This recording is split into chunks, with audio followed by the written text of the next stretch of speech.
إن الحمد لله نحمده ونستعينه ونستغفره ونؤمن به ونتوكل عليه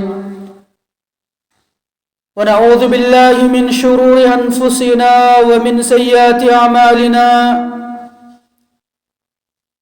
من يهده الله فلا مضل له ومن يضلل فلا هادي له وأشهد أن لا إله إلا الله وحده لا شريك له وأشهد أن محمدًا عبده ورسوله أما بعد فإن خير الحديث كتاب الله وخير الهدي هدي محمد صلى الله عليه وسلم وشر الأمور محدثاتها وكل محدثة بدعة وكل بدعة ضلالة وكل ضلالة في النار. أعوذ بالله من الشيطان الرجيم. بسم الله الرحمن الرحيم. يا أيها الذين آمنوا اتقوا الله حق تقاته ولا تموتن إلا وأنتم مسلمون. يا أيها الناس اتقوا ربكم الذي خلقكم من نفس واحدة وخلق منها زوجها وبث منهما رجالا كثيرا ونساء واتقوا الله الذي تساءلون به والأرحام إن الله كان عليكم رقيبا. يا أيها الذين آمنوا اتقوا الله وقولوا قولا سديدا يصلح لكم أعمالكم ويغفر لكم ذنوبكم ومن يطع الله ورسوله فقد فاز فوزا عظيما. وقال الله تبارك وتعالى في كلامه المجيد: بسم الله الرحمن الرحيم. قاف والقرآن المجيد بل عجبوا أن جاءهم منذر منهم فقال الكافرون هذا شيء عجيب أئذا متنا وكنا ترابا ذلك رجع بعيد قد علمنا ما تنقص الأرض منهم وعندنا كتاب حفيظ بل كذبوا بالحق لما جاءهم فهم في أمر مريج أفلم ينظروا إلى السماء فوقهم كيف بنيناها وزيناها وما لها من فروج. وقال الله تبارك وتعالى في موضع آخر: اليوم أكملت لكم دينكم وأتممت عليكم نعمتي ورضيت لكم الإسلام دينا. وقال الله تبارك وتعالى في موضع آخر: أم لهم شركاء شرعوا لهم من الدين ما لم يأذن به الله. وقال النبي صلى الله عليه وسلم عن عائشة رضي الله تعالى عنها قالت: قال رسول الله صلى الله عليه وسلم: من عمل أملا ليس عليه أمرنا فهو مردود. رواه البخاري ومسلم. محترم ومكرم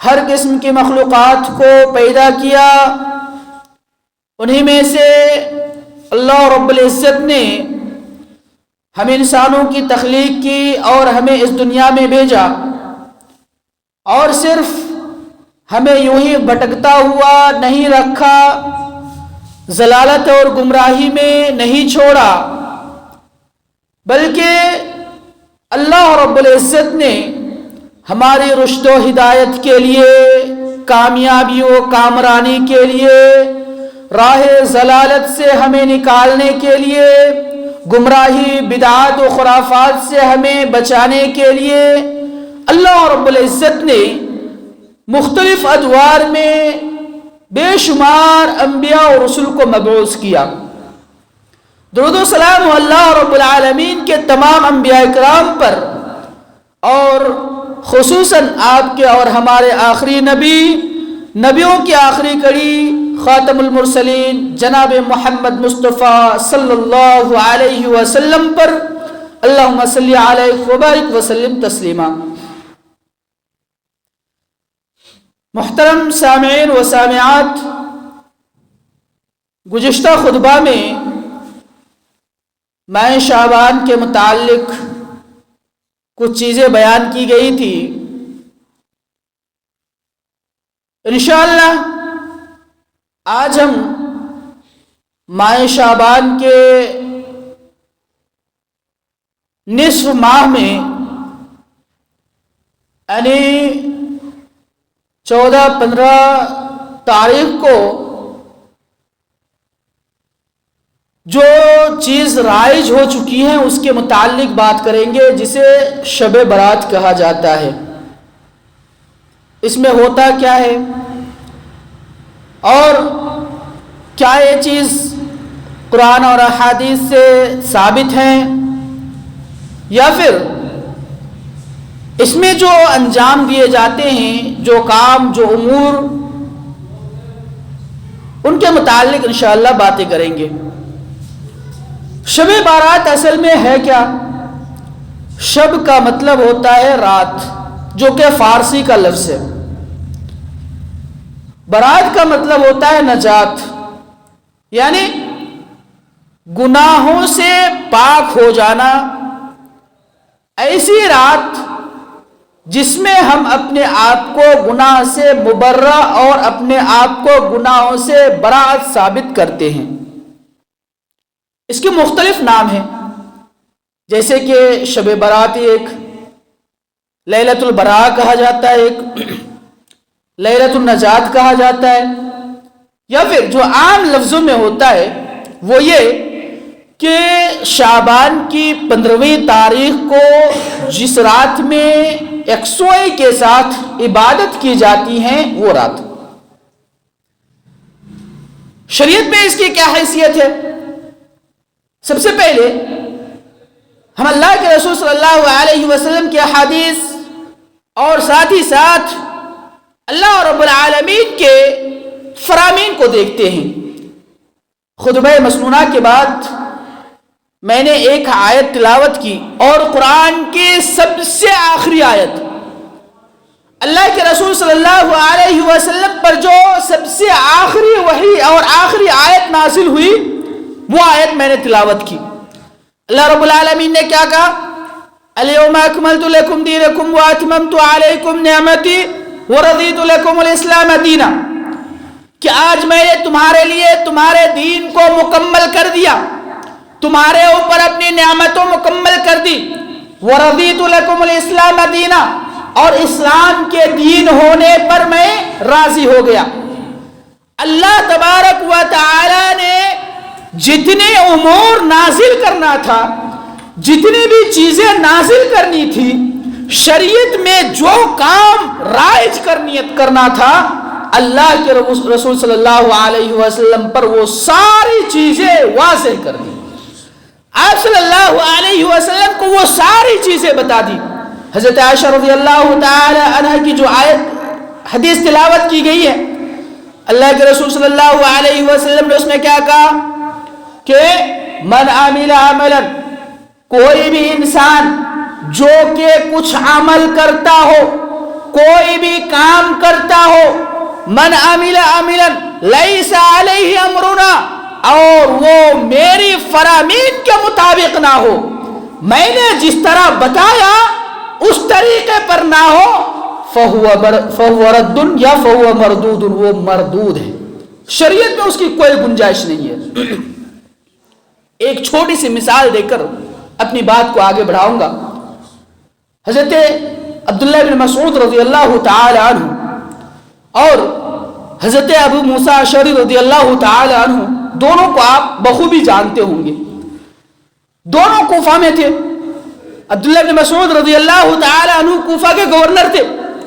حضرت ابو موسیٰ اشعری رضی اللہ تعالی عنہ وہاں پہنچے دیکھا کہ مسجد میں لوگ گٹھلیوں کے اوپر سبحان اللہ الحمدللہ اللہ اکبر پڑھتے ہیں کوفہ کے جامع مسجد میں لوگ گٹھلیوں کے اوپر پڑھ رہے ہیں حضرت ابو موسیٰ اشعری رضی اللہ تعالی عنہ نے عبداللہ بن مسعود رضی اللہ تعالی عنہ کو تلاش کیا ڈھونڈا وہاں پہنچا اور کہا اے عبداللہ یہ کیا ہو رہا ہے کوفہ میں یہ کیا ہو رہا ہے عبداللہ بن مسعود نے کہا کہ کیا ہوا بات کیا ہے کہا آپ میرے ساتھ چلیے چنانچہ ابو موسیٰ اشعری رضی اللہ تعالی عنہ حضرت عبداللہ بن مسعود رضی اللہ تعالی عنہ کو لے کر مسجد میں آئے اور دیکھا کہ لوگ سبحان اللہ الحمدللہ اللہ اکبر وغیرہ ذکر و اذکار کر رہے ہیں کہا کہ اس میں کون سی خرابی ہے ابو موسیٰ اشعری رضی اللہ تعالی عنہ نے کہا کہ یہ تو صحیح ہے کہ یہ لوگ ذکر و اذکار کر رہے ہیں تسبیح پڑھ رہے ہیں لیکن کیا یہ اللہ کے رسول کے طریقے پر کر رہے ہیں عبداللہ بن مسعود رضی اللہ تعالی عنہ نے دیکھا صحیح سے غور سے دیکھا تو ان کے ہاتھوں میں گٹھلیاں تھیں جیسے کہ آج بھی لوگ گٹھلیوں کے اوپر چنے کے اوپر سبحان اللہ الحمدللہ وغیرہ پڑھا کرتے ہیں کہا کہ یہ غلط ہے کہ اللہ کے رسول صلی اللہ علیہ وسلم نے گٹھلیوں کے اوپر سبحان اللہ الحمدللہ ذکر و اذکار کرنا رائج نہیں کیا تھا آپ صلی اللہ علیہ وسلم کے انتقال ہوئے آپ صلی اللہ علیہ وسلم کے انتقال کے کچھ ہی دن ہوئے ہیں اور بدعت شروع کر دیے ہیں اللہ کے رسول صلی اللہ علیہ وسلم سے جو چیزیں ثابت ہے اس میں اگر ملاوٹ کر رہے ہیں تو یہ بھی کیا ہے بدعت میں شمار ہوگا آج ہمارا حال کیا ہے شعبان کا مہینہ آتے ہی بہت ساری چیزیں ہم انجام دینا شروع کر دیتے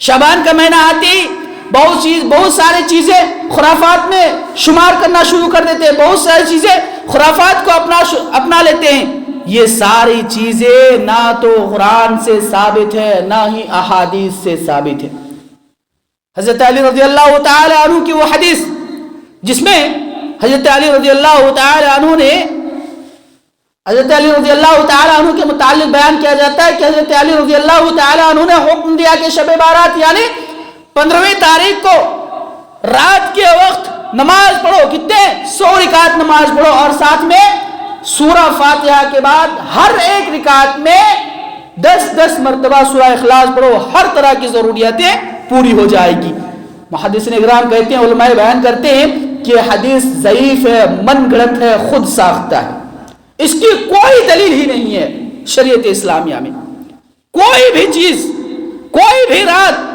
کوئی بھی ہفتہ کوئی بھی گھڑی ہم اپنی طرف سے فضیلت والا قرار نہیں دے سکتے ہیں اللہ کے رسول صلی اللہ علیہ وسلم نے جو رات جو دن جو گھڑی جو ہفتہ جو مہینہ فضیلت والا قرار دیا ہے اس کے علاوہ اگر ہم آج اپنی طرف سے کسی ہفتے کو عبادت والا ہفتہ بنا لیتے ہیں کسی مہینے کو عبادت والا مہینہ بنا لیتے ہیں کسی رات کو عبادت والی رات بنا لیتے ہیں کسی دن کو فضیلت والا دن بنا لیتے ہیں یہ شریعت میں کھلم کھلا بدعت ہے بدعت جیسے کہ اللہ کے رسول صلی اللہ علیہ وسلم نے فرمایا حضرت جابر رضی اللہ تعالی عنہ کی روایت ہے مسلم شریف کی روایت ہے خطبے کے دوران آپ صلی اللہ علیہ وسلم پڑھا کرتے تھے کیا پڑھا کرتے تھے اما بعد فإن خیر الحدیث کتاب اللہ سب سے بہتر کتاب کون سی ہے اللہ رب العالمین کی کتاب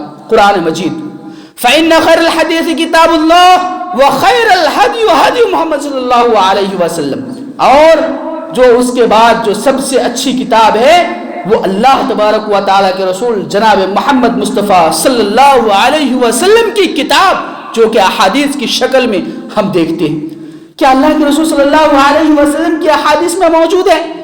اگر موجود ہوتا یا آپ صلی اللہ علیہ وسلم سے یہ چیزیں رائج ہوتی، آپ کے پاس اس کا کوئی مقبول یا پھر اس کا کوئی اجر و ثواب آپ صلی اللہ علیہ وسلم کے پاس اللہ کی طرف سے آتی، تو آپ صلی اللہ علیہ وسلم 23 سال تک نبی بنائے گئے، 40 سال میں انتقال ہوئے، 63 سال میں آپ صلی اللہ علیہ وسلم 23 سال تک آپ خود بھی انجام دیتے، صحابہ اکرام کو ترغیب دیتے، صحابہ اکرام خود کرتے اور اپنے آنے والے لوگوں کے لیے بھی کہہ دیتے، لیکن ایسی کوئی چیز ہے نہیں۔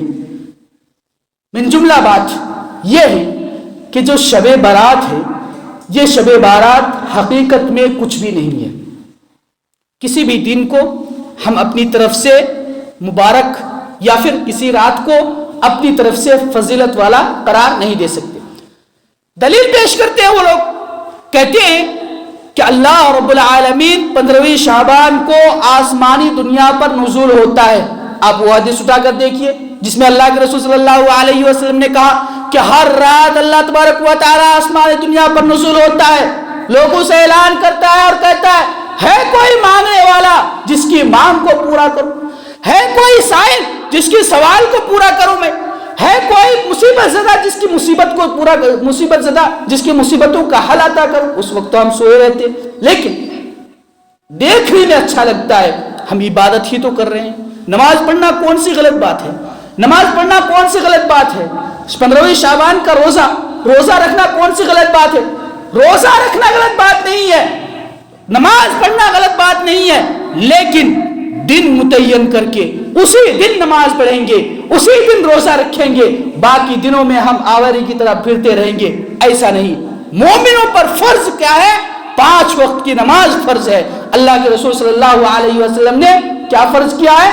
5 وقت کی نماز فرض کیا ہے۔ 5 وقت کی نماز تو ہم پڑھتے نہیں ہے، جمعات کیا حاضری دینے آتے ہیں، بعد میں شب بارات آئی، شب معراج، شب ناجات، یہ ساری چیزیں ہم کیا کرتے ہیں؟ بڑے اچھے انداز میں کرتے ہیں، بدعت حسنہ کہتے ہیں، اچھے انداز میں کیا جاتا ہے، بدعات کو فروغ دیا جاتا ہے۔ یہ کہاں کی دلیل ہے؟ یہ کہاں کی عقل مندی ہے؟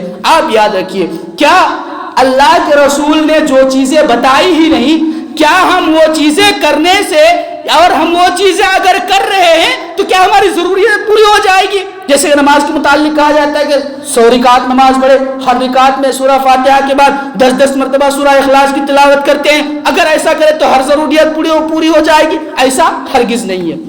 کیوں نہیں ہے؟ اللہ رب العالمین نے کیا کہا؟ وَاسْتَعِينُوا بِالصَّبْرِ وَالصَّلَاةِ، تم کیا کرو؟ نماز کے ذریعے سے اور صبر کے ذریعے سے اللہ رب العالمین کی مدد طلب کرو، تمہاری ضروریتیں پوری ہوں گی۔ لیکن جو شریعت کے خلاف ہیں آپ ان کو کر کے آپ اللہ تبارک و تعالی سے مدد نہیں مانگ سکتے، اللہ رب العالمین آپ کی ضروریت کو پوری نہیں کرے گا۔ اللہ رب العالمین ڈھیل دے رہا ہے، ڈھیل دیتا ہوا اگر کوئی انسان شرکسی پر ادھر آتا ہے، شریعت کے حدود کو پامال کرتا ہے، اللہ رب العالمین ڈھیل دیتا ہے اسے، پھر اس طرح ان کو جکڑتا ہے کہ انہیں سنبھالنے کا موقع ہی نہیں ملتا ہے۔ یہ ساری چیزیں شب بارات کے متعلق تھی۔ اب شب بارات میں ہوتا کیا ہے؟ شب بارات میں پہلی چیز یہ ہوتی ہے کہ اس شام کو اچھا اور عمدہ کھانا پکایا جاتا ہے، حلوہ یا پھر شیرینی وغیرہ، خود بھی کھاتے دوسرے کو تقسیم کرتے ہیں۔ کیوں؟ اس سے ثواب سمجھ کر کرتے ہیں۔ کیا اللہ کے رسول صلی اللہ علیہ وسلم نے صرف اور صرف وہی رات یا پھر اسی شام کو کہا؟ ایسا ہرگز نہیں ہے۔ اللہ کے رسول کی وہ حدیث اٹھا کر دیکھیے جس میں اللہ کے رسول صلی اللہ علیہ وسلم نے خصوصی طور پر عورتوں کے متعلق کہا کہ صدقہ و خیرات کیا کرو۔ آپ وہ حدیث اٹھا کر دیکھیے جس میں اللہ کے رسول صلی اللہ علیہ وسلم نے فرمایا جب تم میں سے کوئی گھر میں کھانا پکائے تو اس سبزی میں شوربا کے لیے پانی زیادہ کر دے اور اپنے پڑوسی کو ہدیہ کرے۔ اللہ کے رسول صلی اللہ علیہ وسلم کی ڈھیروں حدیث ہے، ان حدیث پر عمل کر کے تو دیکھیے۔ ایسی حدیث جو ہے ہی نہیں ان پر دڑلے سے عمل کیے جا رہے ہیں، ایسی حدیث جو ہے ہی نہیں اس پر عمل کیے جا رہے ہیں۔ اللہ کے رسول صلی اللہ علیہ وسلم نے جو واضح طور پر بیان کر دیا ہے آپ ان کو کریے. تو کہا کہ الحرام بین والحلال بین، حلال بھی واضح ہے حرام بھی واضح ہے. جو چیزیں مشتبہ ہیں وہ کیا ہیں؟ وہ شریعت میں ہے ہی نہیں، ان کو چھوڑ دو. یا پھر جو مختلف چیزیں ہیں اور مختلف فی مسائل ہیں ان پر جھگڑنے سے اچھا ہے ان کو کتاب اور سنت کی روشنی میں دیکھیں. اگر قرآن میں وہ چیزیں ثابت ہیں، نصوص شریعہ ان پر دلالت کرتی ہے تو ان کو مان لو. اگر نہیں ہے، نہ حدیث میں ان کا ذکر ملتا ہے نہ قرآن میں ان کی کوئی آیت ملتی ہے، تو ان کو چھوڑ دو. کیا ہے؟ اللہ رب العالمین نے دین کو آسان بنایا ہے، مشکل نہیں ہے. دین کو آسان بنایا ہے، مشکل نہیں. اب بتائیے کہ شب بارات میں جو بہت ساری چیزیں کی جاتی ہیں ان چیزوں میں کیا ہوتا ہے؟ بہت ساری پریشانیاں اور مشکلوں کا سامنا کرنا پڑتا ہے. آتش بازیاں، فضول خرچی. اللہ رب العالمین نے قرآن میں کیا کہا؟ ان المبذرین کانوا اخوان الشیاطین. جو کوئی بھی فضول خرچی کرتا ہے وہ شیطان کا بھائی ہے، شیطان کا بھائی ہے. اللہ رب العالمین نے آپ کو مال دیا ہے، دولت دی ہے، آپ اللہ کے راستے میں خرچ کیجئے. روتے رہتے ہیں آج کمائی نہیں ہوئی، روتے رہتے ہیں دکانوں میں گھاٹا ہو گیا، روتے ہیں بزنس میں گھاٹا ہو گیا، آتش بازیوں میں پیسے اڑا رہے ہیں. کہاں سے آتا ہے؟ حرام چیزوں میں اور بدعات میں اڑا رہے ہیں. اللہ رب العالمین کے دی ہوئی نعمت کا صحیح استعمال کرو. اسی طرح آتش بازیوں سے کیا ہوتا ہے؟ دوسرے لوگوں کو تکلیف ہوتی ہے. کیسی تکلیف ہوتی ہے؟ مثال کے طور پر عمر دراز لوگ یا پھر رات میں سوئے ہوئے لوگ، اگر آپ آتش بازی کریں گے ان کو تکلیف ہوگی. اگر آپ آتش بازی کریں گے وہ جو عمر دراز ہیں سکون سے سو نہیں سکے گا، ان کی زبان سے آپ کے لیے بد دعا نکلے گی، ان کے دل سے آہ نکلے گی، آپ پریشان ہو جائیں گے. اور آہ جب نکلتی ہے دل سے اللہ رب العالمین کے عرش تک ٹکراتی ہے. اللہ رب العالمین تک ان کا ڈائریکٹ اللہ رب العالمین سے ان کا سمپرک ہوتا ہے اور اللہ رب العالمین ضرور سنتا ہے. اس لیے کسی کی آہ مت لو، کسی کو پریشان مت کرو، کسی کو تکلیف مت دو. اللہ کے رسول صلی اللہ علیہ وسلم نے فرمایا اگر تم کسی کو پریشان کر رہے ہو، اللہ کے رسول صلی اللہ علیہ وسلم نے فرمایا تم دوسرے کو تکلیف مت دو یہاں تک کہ تم اپنی نماز سے ہی کیوں نہ ہو. مثال کے طور پر ایک آدمی نماز پڑھ رہا ہے، دوسرے آدمی ذکر و اذکار تلاوت قرآن نماز پڑھ کر آرام کر رہا ہے تھوڑی دیر کے لیے. دوسرے آدمی کیا کر رہا ہے؟ کھڑے ہو کر نماز پڑھنا شروع کر دیا، زور زور سے سورہ فاتحہ پڑھ رہا ہے، زور زور سے دعا کر رہا ہے. تو ان کے نیند میں یا پھر ان کے آرام میں تکلیف اور خلل پیدا کر رہے ہیں. اس طرح کرنے سے بھی اللہ کے رسول صلی اللہ علیہ وسلم نے کیا کیا؟ منع کیا. دوسرا کیا ہوتا ہے کہ آتش بازی کے علاوہ کچھ لوگوں کے یہاں یہ چیزیں بھی رائج ہوتی ہیں کہ اس رات کے استقبال کے لیے گھروں کی صفائی کی جاتی ہے، قبرستان کی صفائی کی جاتی ہے، قبرستان جایا جاتا ہے، اپنے سے جو لوگ انتقال کر گئے ان کے حق میں دعائیں کی جاتی ہیں. اللہ تعالیٰ کے رسول صلی اللہ علیہ وسلم نے کیا ایک ہی دن خاص کیا ہے کہ اس دن جاؤ قبر والوں کو بخشواؤ؟ کیا یہی دن ہے؟ ہرگز نہیں. اللہ کے رسول صلی اللہ علیہ وسلم نے کیا کہا؟ زورو فی القبور، قبرستان کی زیارت کیا کرو. یہ نہیں کہا 15 شعبان کو جاؤ، شب معراج کو جاؤ، یا پھر عید کے دن جاؤ، بقرعید کے دن جاؤ. دن متعین کر کے جانا بدعت ہے. بدعت کیا ہے؟ بدعت مطلب ہی ہوتا ہے کہ اپنے دین میں شریعت میں جو چیزیں ہیں ان کے علاوہ کوئی نئی چیز شریعت میں ڈالنا، اسے کہتے ہیں بدعت. بدا کا مطلب ہوتا ہے شروع کرنا، عربی میں بدا کا مطلب ہوتا ہے شروع کرنا. اگر دین میں کوئی چیز نہیں ہے، شریعت میں کوئی چیز نہیں ہے اور ہم اسے شروع کر رہے ہیں تو گویا کہ ہم بدعت کو ایجاد کر رہے ہیں، بدعت کا موجد ہم ہوئے، یہ بدعت. دوسرا اور اس کے بعد اور ایک چیز کیا ہے کہ بعض جگہوں پر دیکھا گیا ہے کہ رات کو خصوصی طور پر اجتماعی طور پر شبینہ کرتے ہیں. شبینہ مطلب رات میں جاگ کر عبادتیں کرنا. اللہ کے رسول صلی اللہ علیہ وسلم نے کہا جو لیلۃ القدر ہے وہ صرف اور صرف کیا ہے؟ رمضان کے 5 تاک راتوں میں سے ایک رات ہے. لیلۃ القدر رمضان کے 5 تاک راتوں میں سے ایک ہے. انہی راتوں میں کیا کرو تم؟ اللہ رب العالمین کا فضل تلاش کرو. باقی کے جو رات ہے ان راتوں میں سو، عبادتیں کرو، نیند بھی لو، نفلی نمازیں بھی پڑھو. ایسا نہیں کہا کہ خاص کر کے کوئی ایک رات متعین کرو، خاص کر کے کوئی ایک دن متعین کرو اور صرف اسی میں اللہ رب العالمین کی بخشش مانگ لو یا پھر اللہ رب العالمین سے اپنے گناہوں کی معافی طلب کر لو. ایسا نہیں ہے. ایک اور چیز ہے، وہ کیا ہے؟ 15ویں شعبان کو دن میں روزہ رکھنا، خاص کر کے 15ویں شعبان کو روزہ رکھنا.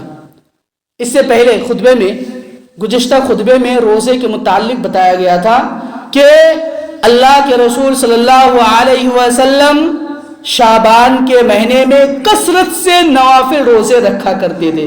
کئی ایک روایتیں بھی تلاوت کی گئی تھی، ان میں سے یہ بھی ایک تھا کہ حضرت عائشہ رضی اللہ تعالی عنہ بیان کرتی ہیں کہ رسول اللہ صلی اللہ علیہ وسلم کو میں نے رمضان کے علاوہ جو سب سے زیادہ روزہ رکھتے ہوئے دیکھا وہ کون سا مہینہ تھا؟ شعبان کا مہینہ تھا. اب اس سے یہ تو سمجھ میں آتا ہے کہ اللہ کے رسول روزہ رکھتے تھے شعبان میں، لیکن یہ دلیل کہاں ملتی ہے کہ 15ویں شعبان کو ہی روزہ رکھتے تھے؟ آپ صلی اللہ علیہ وسلم روزہ رکھتے تھے، ہر مہینے روزہ رکھتے تھے.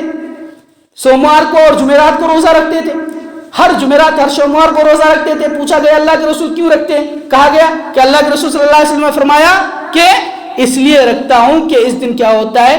اللہ رب العالمین کے سامنے ہفتہ کا جو پورے ایک ہفتے کا جو رجسٹر میں لکھا ہوتا ہے وہ تمام کے تمام اعمال پیش کیے جاتے ہیں، اور میں چاہتا ہوں کہ میرا اعمال اس حالت میں پیش کیا جائے کہ میں روزے سے رہوں. اس کے متعلق کئی چیزیں اور ہیں. آج 11ویں شعبان ہے. اللہ رب العالمین سے دعا کیجئے اور ہم بھی دعا کرتے ہیں کہ اللہ تبارک و تعالی ہم تمام لوگوں کو جو اللہ تبارک و تعالیٰ کے رسول صلی اللہ علیہ وسلم سے قرآن آیت سے جو چیزیں ثابت ہیں ان چیزوں کو بھرپور اور مکمل طور پر کرنے، اور جو چیزیں شریعت میں رائج ہی نہیں ہیں ان تمام چیزوں کو چھوڑ کر اپنے آپ کو بدعات و گمراہی ضلالت سے نکال کر راہ راست پر صراط مستقیم پر اللہ رب العالمین گامزن رکھے. بار الہ جب تک تو ہمیں اس دنیا میں زندہ رکھ، ہمیں شریعت اسلامیہ کا پابند بنا کر زندہ رکھ، اور جب ہمارا خاتمہ ہو تو خاتمہ بالخیر ہو. آمین. وما علینا الا البلاغ المبین.